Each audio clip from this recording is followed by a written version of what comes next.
Legends, welcome back to another episode of the Ruck Infringement Podcast. As always, I'm your host, Joey, and this week's special interview is none other than Ashley Harrison. Ash, how are you, mate? Good, Joey. Thanks for having me on, mate. No, mate, it is my pleasure. It's very exciting, this interview. Let's get straight into it. For those that don't know you, can you tell us a little bit about you and who you played for?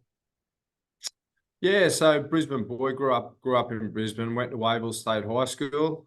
Started my career at the Brisbane Broncos, early days, first year playing first grade was the year 2000. We're fortunate enough to win a competition against the Roosters that year, and left the Broncos it was the end of 2002, and headed down to Sydney to the Big Smoke and played at the South Sydney Rabbitohs from 2003 to 2005.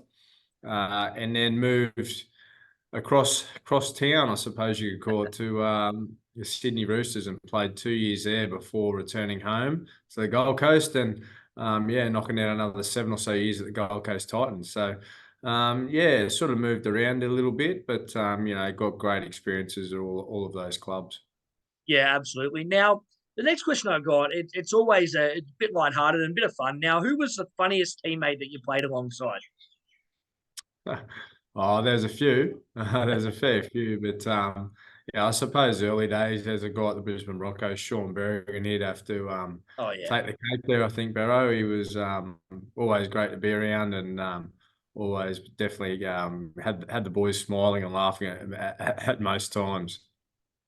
Yeah, that's great. The next one I got, did you have any rituals or superstitions, or did any of your teammates have any that were a bit quirky?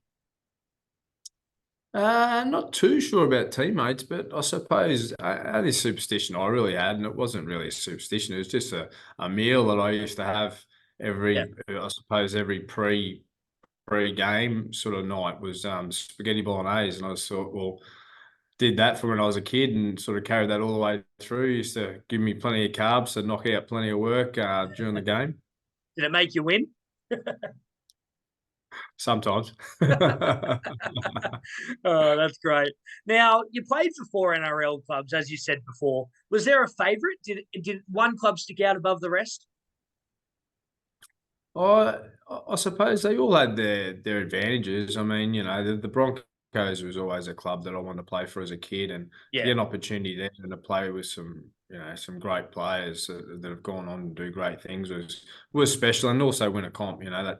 That probably stands at the top. But in saying that, to go down to South Sydney when they were just starting out as a club and experience that was, it was tough at the start, but by the end of my time there, they were really starting to get their stuff together, and made some great mates and learned a lot there, and then moved on to the Roosters, where I was fortunate enough to be coached by Ricky Stewart, who is well known to be one of the greatest coaches to coach in the game, and then to come back home and play at the Gold Coast Titans, which again was a foundation club, Yeah. excuse me, and had some early success there. So, they all had their advantages, and you take your good parts out of each club, and mold yourself into whatever player you want to be.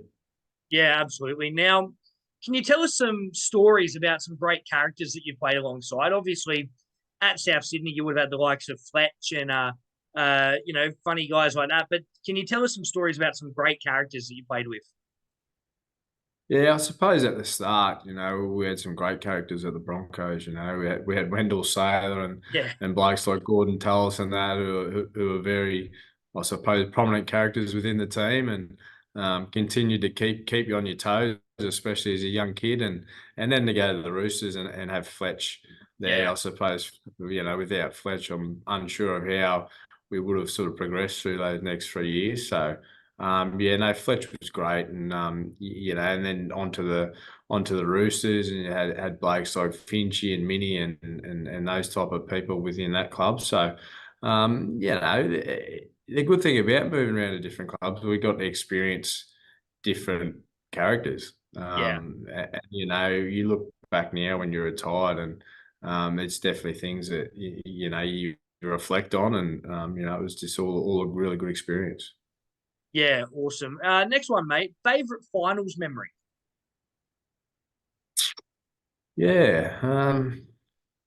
Favorite final, winning a competition, that would have to be up there with Yeah. the most memorable. But in saying that, I was only young, I was only 18 years of age when I got to experience that, and probably took it a little bit for granted at the time. And Mm, it's not till you retire and you sort of reflect on those moments to really understand and appreciate how special they were. yeah. I suppose the next one was, I'm not sure if it was 2010 or 11. We were one game off the grand final at the Gold Coast Titans, which the weeks leading into that game, the whole town was buzzing. The kids were Yeah. wearing your jerseys and shirts, and we knew we must have been doing something right at that time. And as heartbreaking as it was to bow out in that semi-final, it was a great experience to get that far.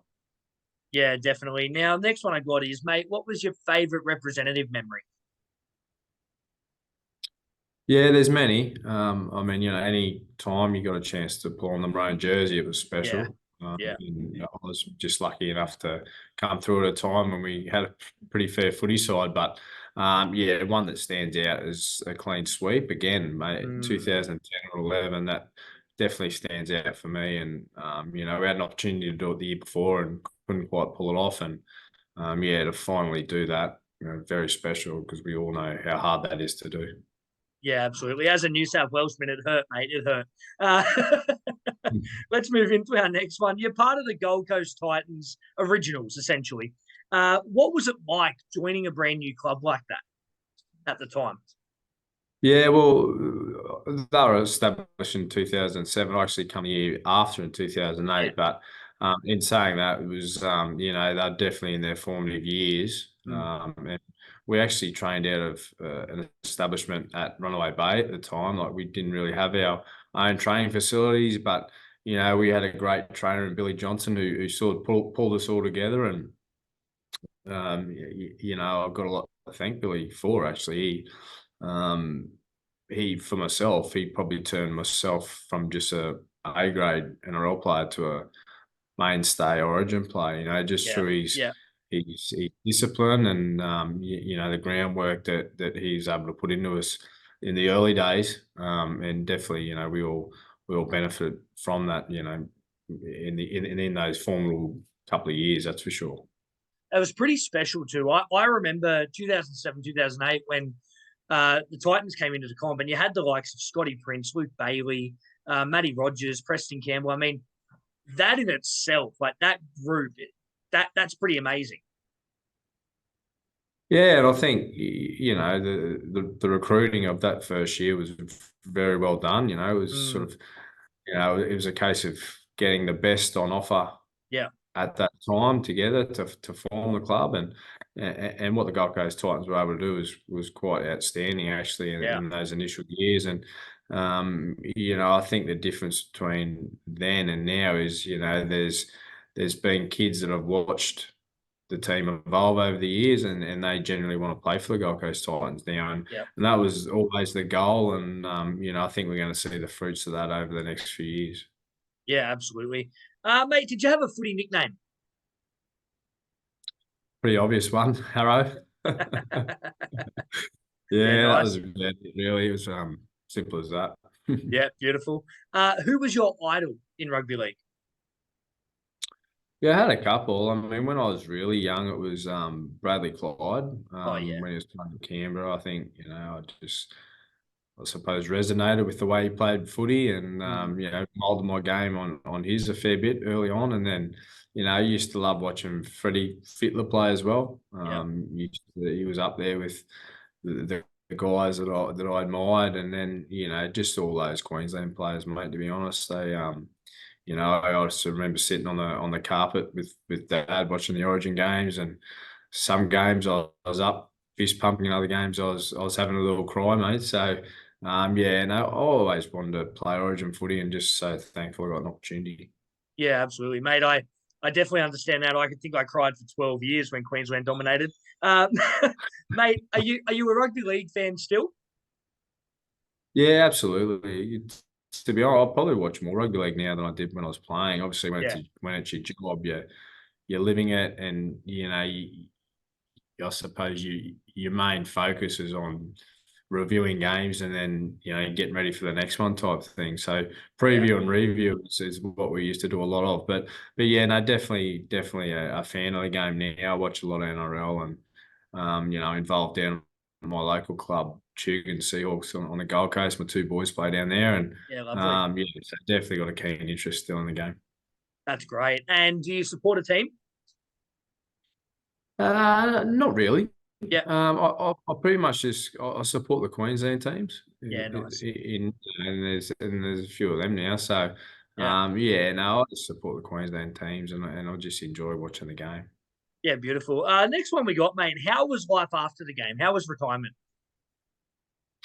Yeah, the transition is tough, Joey, to be honest. I mean, everyone's sort of deals with it in different ways, but Yeah. as prepared as you can be. I mean, I did a finance degree and I thought I was fairly prepared and knowing what I was wanting to do. But, the reality is you sort of got to start again. And I mean, that's fine. It's a great opportunity to play NRL. But when you do it for 15 years, I suppose when you do retire, you're sort of starting again where all your mates and colleagues and stuff have probably had 15 years head start on you, Yeah. But it's everyone deals with it differently, and it's not until you're living it day in day out that you sort of got to get your head around it. But I'm saying that the NRL are great. They've got plenty of programs in place for people leading into retirement and transitioning from professional sport into, I suppose, everyday life. Yeah. But it's one of those things that your rugby league is good in the way it can prepare you with, what makes you a good rugby league player. You can definitely transfer that over into your professional life, and that's exactly what I've done. The fundamentals don't change, Joey. You got to be on time. You got to have a good work ethic, and you got Yeah. to be resilient. I mean, you can definitely carry those things across into your professional life. Yeah, definitely. That's sort of where my next question is going to go is when you finished, were you still involved in the game and what are you doing with yourself now? Yeah, no, I wasn't. I didn't stay involved in the game, to be honest, Joey. I sort of stepped away, and I Yeah. just need to concentrate on what I was going to do next. I think sometimes you can be caught up with trying to hang on a little bit, and it's just Yeah. one of those things. I made a decision. I just had to make a clean cut and concentrate on the next phase. And I actually did financial planning for a few years, Lovely. and assisted some professional athletes in cash management strategies and investing and that type of stuff. And from there, I bought into a general insurance business, which you can see up the top of your lead insurance brokers. So that's all general insurance, mate. And Go on, mate. Give it a plug. still, Give it a plug. still in the finance sector, but yeah, in the general insurance space for lead insurance brokers, which is on the Gold Coast. Yeah, lovely. And do you have a website? Can people visit? Yeah, it's just leadinsurancebrokers.com.au. Beautiful. If Yep. anyone needs any general insurance stuff, yeah, have a Yeah, look on lovely. there and feel free to make contact if you need some assistance. Yeah, awesome. Mate, the next part, where before we finish up, let's talk about this season, 2024 coming. I'd love to get a prediction for you for this year. Do you have a bold prediction for us? Yeah, I think the Brisbane Broncos will be up there when the whips are cracking again, Joe, to be honest. I Yeah. mean, we saw how that game played out at the end Yeah. of last season, and definitely could have went either way, that one. They're definitely going to be hungrier and ready to roar again. And I think Gold Coast Titans will be massively improved Yeah. this year. Their list is healthy. Des Hasler coach, I think all the stars align there for them. So, yeah, I think Brisbane, they'll be there, and you'll see the Titans in the top six. Yeah, mate, I think it's Jaden Campbell season this year. I think if he has a full crack at fullback this year, he's in for a big, big season. Yeah, you're exactly right there, mate. I think the Queensland teams might have some dominance this year, unfortunately, but that's all right. But that's all we got time for anyway. I just want to quickly reach out to our sponsors. Thank you so much to Gibson's Country Style Jerky, Clean Cut Family Meats, Picklebet, League Lids, and of course to Ash for jumping on. Thank you so much, Ash. This episode will drop as you're listening right now. I'm Joey. That's Ash. Be good. Thanks, Joey. See you guys.